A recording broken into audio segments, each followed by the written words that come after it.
Pastor Gemo. Yes. Nia mvahene shima ibihimoke. Mvahene nia shima dom kega o. Okay. Shima dom kega. Okay. Mweza yo. Kwasi wa aso na mo hapa tengu. Nege kwasi wa mo tumhene. Pino kolza on yo ya. Okay. Kwasi ne ka e kwa yana na miya.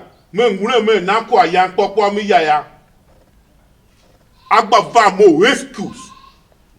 Ayang ne chi nkra wo ya kwa aga. Okay. Menum yale de.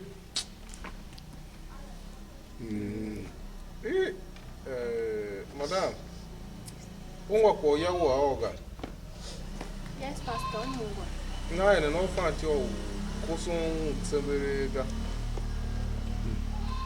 Pastor, you want Carson no understanding Muga.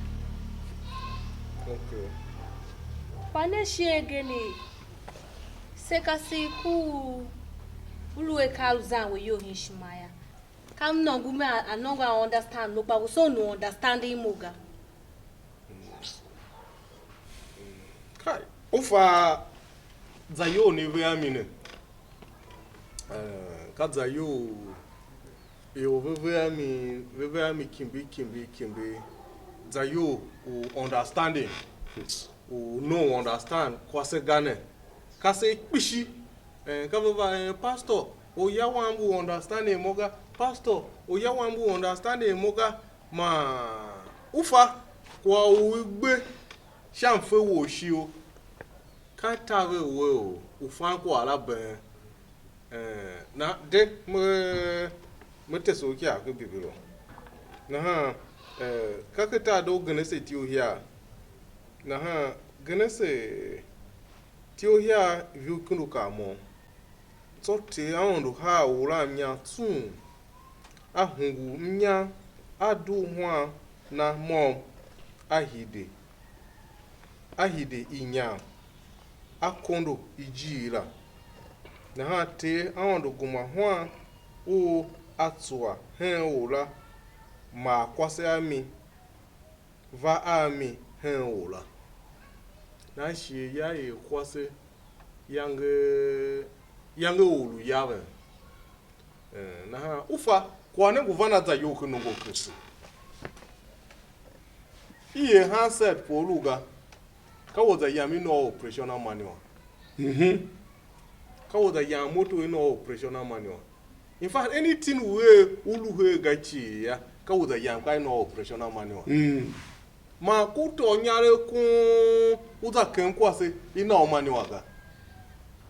Uva mi manu hi operating kwase ne ja try and error. Uba operating by assumptions. Na kwa never da yo ku no go Kristo ngre.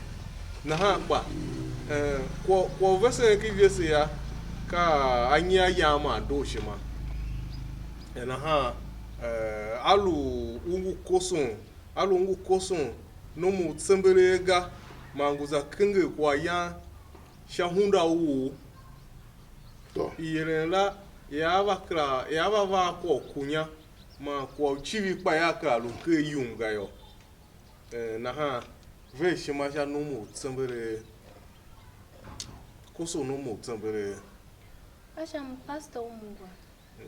So be so na ha ashia gan yo wo pa no gon ko so wo alu san so da na fa ti o yorun wo iwe ayen be yo Kam na ngone se jo. Shenga ngama hide so kwa kam ya. Unu ngesega Ke kama hide shenga aka ice cream ba bebe mba no kwa kam ya. unu nga na madam Afa zayo na ka zayo wo tu ka zayo ka se pishevelo ami ya na ha pa koso no mo adikra no wan pepepe o ga alungu je ya na fati o hinge pepepe o ma yere la ya kra ko ma she yere ni o Kristo ga Pino akwesi pam biame. Shikanyi na ha koso no mo tsembere Kashamu. nsu na Mtumboso. Pastor Gemo. Ufaka we bahine wo gamzo am sushi make. Yes. Gaya ga. Mo si ye hin yeta. Muta agba he ga tasi mihide. No, agba he. Muta agba he ga jisi muhide mu ba. What's up line you ga? Aba young where? Hey.